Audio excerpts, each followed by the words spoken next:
happened because they played this Dungeons and Dragons campaign in 2017, but it's also got the weird connection with like the hive mind stuff, the big data conglomeration of Oracle AI Oracle stuff. Yeah, it's interesting because it's either an expression of sort of the big data Oracle technocracy idea that happened to play out, or a script that they wrote, or maybe a mixture of both. Yeah, maybe the big data gets fed in, and then that writes the script for how to respond. Yeah, it's pretty wild how they were able to just know so much in 2017 in this hypothetical scenario. Yeah, it really is incredible. Yeah. All right. Well, let's check in with our buddies, Francis Collins and Daddy Fauci.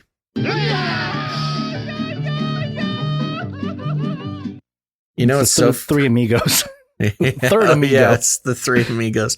It's funny, just to make another kind of random connection here. We kind of tongue in cheek call these war games they play Dungeons and Dragons campaigns, because that's what it is. They're sort of just like role play tabletop games that they do, or at least that's what they claim it to be. Yeah. And, traditionally, now, tabletop role-playing games have been going through a renaissance in the past few years, but traditionally the idea is that, Dungeons and Dragons is for nerds. And of course, that's the three amigos right there. Francis Collins, Daddy Fauci, and Bill Gates. Two down, one to go. The nerdiest fellows in the world. That's true. Francis Collins has got to be looking over his shoulder, getting pretty worried after the downfall of Gates and now Fauci under fire. All right. So bringing this article from the Gateway Pundit, sort of infamous conservative outlet here, but you know what? Nobody else was really talking about it. So let's see what they got to say.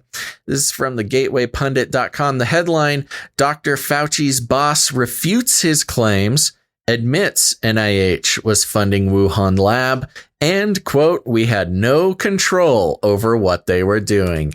Uh-oh.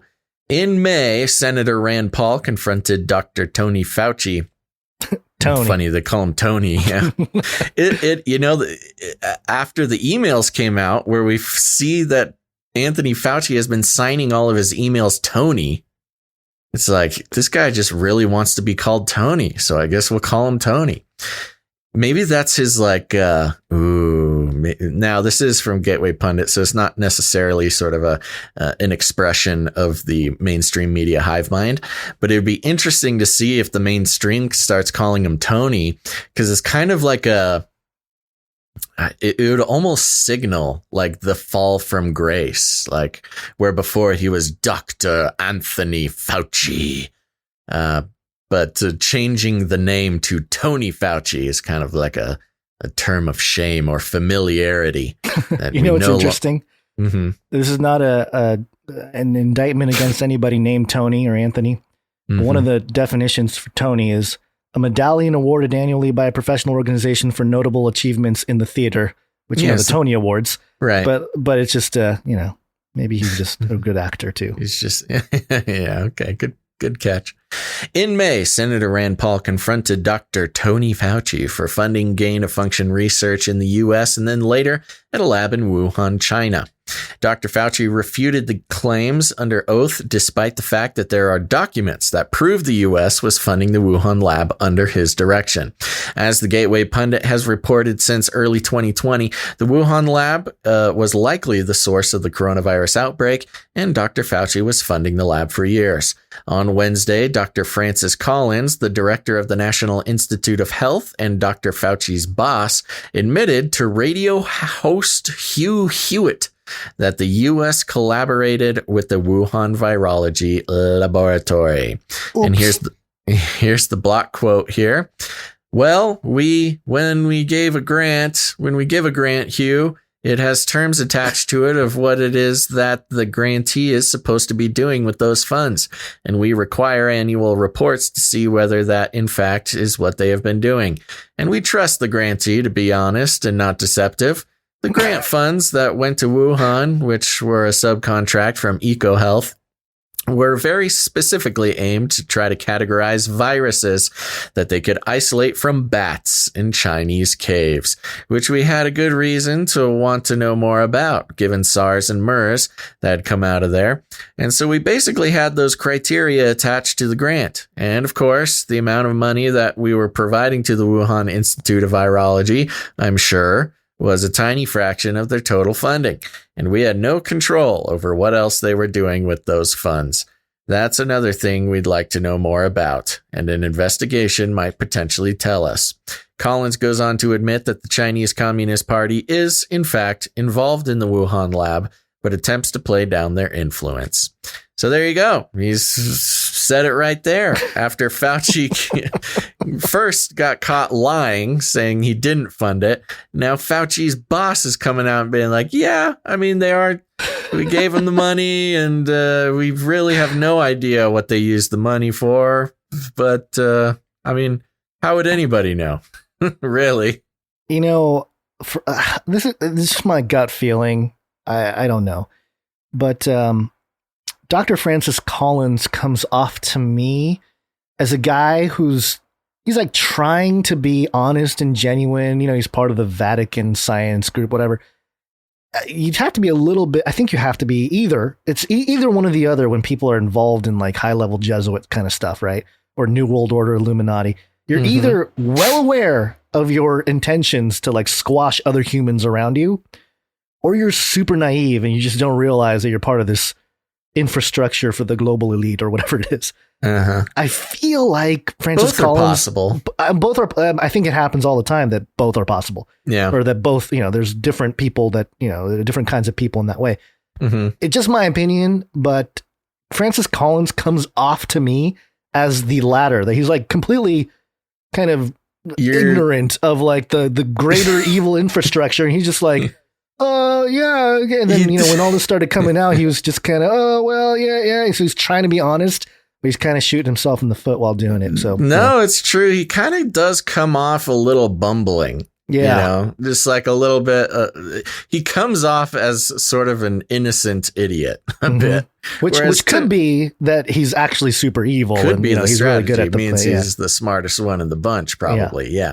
Whereas Bill Gates and Fauci come off as like evil geniuses, little trolls. Yeah, sort of conniving, planning, scheming. Yeah, self-aware type of folk, wriggling themselves in and out of their web of lies. Francis Collins just is sort of like, yep, oh yeah, we gave him money. What's the big deal? That's exactly how he sounds, too. It's a really great impression. Remember Dr. Francis Collins was also the one who like plays guitar and like has these little folk songs about like his projects or something like that. It's totally, yes. He's sort of got the totally different vibe from the rest of them. Let me just play this to see if this resonates with anybody. This is Francis Collins. Somewhere Past the Pandemic. Somewhere past the pandemic, when we're free. Oh my gosh. There's a life I remember, full of activity. Oh my gosh. Somewhere past the pandemic,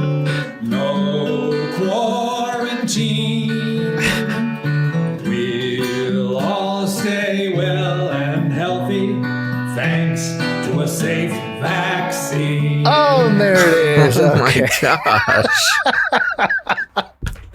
I had not heard that one before.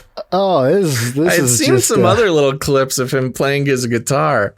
Wow. He really does come across like he shouldn't be the head of the nation's National Institute of Health. He seems like he should be like reading to school children or like volunteering at a library. Yeah, yes, exactly. And on his guitar, he's got a little acoustic guitar here. On the fretboard is a DNA strand. Oh my gosh. Yeah. Wow. Yeah, he might be the evil genius of the whole thing. I know, he comes off as this innocent, like, He is folk the Vatican singer. guy. He is a Vatican guy. Yeah, he's part of the Vatican science, whatever. He's won some award last year. Yeah. But yeah, he's definitely, he might be immune to the whole thing because he's part of the, he's got the Vatican Jesuit backup, although none of these guys are immune. Eventually they're all going to be thrown under the bus. But No, they're all disposable. Mm-hmm. Wow. That is amazing. That's a catchy tune, though. I gotta admit, that's really, it's written like, it's almost like, it's like a parody. Well, That's what someone making fun of the whole thing would write, but anyway. Well, yeah, it's like something that Pfizer would pay for a TikToker to do. I'm surprised he didn't put it on TikTok. He would have probably gone viral. He probably did put it on TikTok. Nobody cared. China didn't help him. Nobody cared. Yeah, China deleted it. Said, "Oh no, this is too much. You're going to give yourself away." Yeah. Well, also, just moving on here, this is part of the whole vaccine agenda here. I want to die or be decapacitated. I want to be vaccinated. This was published on the Lancet.com. Tackling missed opportunities for vaccination in a new era of immunization. Of course, immunization is spelled with the S, immunization. Oh, good. I think that's UK, right? Or is that? I don't know. I've never encountered that spelling before. Immunization. Yeah, it looks right. Yeah, but I think it's in America, it's spelled with a Z, if I'm not mistaken. Yeah, it could be. I don't know. I'm going to look it up while you read this. The launch of the Immunization Agenda 2030, that's IA 2030, wow, marks perfect. the beginning. Yeah, I know. Marks the beginning of a new era. We will launch a new age For accelerating immunization progress globally. In many ways, the COVID-19 pandemic, with its far-reaching disruption of routine immunization services, marks a turning point in this transition. The editors aptly reflect on this important transition and the lessons learned in the past decades. Importantly, the editorial identifies the growing challenges of vaccine hesitancy, misinformation, inequitable access, political inaction, and commercial interest protection as priority issues to be tackled in this new IA 2030 era. Whoa. In addition to these challenges, we make a case for the prioritization of missed opportunities for vaccination. A missed opportunity for vaccination refers to any contact with healthcare services by an individual who is eligible for vaccination, which does not result in the person receiving either one or both of the vaccine doses for which they are eligible. Yeah, see, this is spooky. It is super spooky. Just the way that they are framing this, that it's a missed opportunity. Yeah, if you go to the doctor for whatever and you don't get vaccinated while you're there, that was a failure of the system. Yeah. Is what they're trying to say here, which is pretty incredible. And we've gotten notes from plenty of producers who have told us about, they go to their doctor, they go to the pharmacy or whatever, and just get shamed for not having the vaccination and not getting it then and there when that was not the reason that they came. This idea, the IA 2030 immunization agenda, is thoroughly soaked through the population of healthcare workers. Yeah. One more paragraph here. Global immunization coverage has undeniably stalled below the targets of the Global Vaccine Action Plan. Progress has been further slowed by the disruption to routine immunization services worldwide as a result of the COVID-19 pandemic. Now, real quick, this is where it gets weird. It is weird. It's like, because of the pandemic, we've slowed down our vaccines. Yeah, but also the So vaccines go ahead. Just to read it again. No, you nailed it, but just to read it again. Progress has been further slowed by the disruption to routine immunization services worldwide as a result of the COVID-19 pandemic. So our plan to immunize the world was slowed down because of a pandemic that required immunization. It is so backwards and weird. I'm telling you, man, it's all about the DNA control. Yeah, keep The going. prevalence of missed opportunities for vaccination varies within and between countries, reaching 89%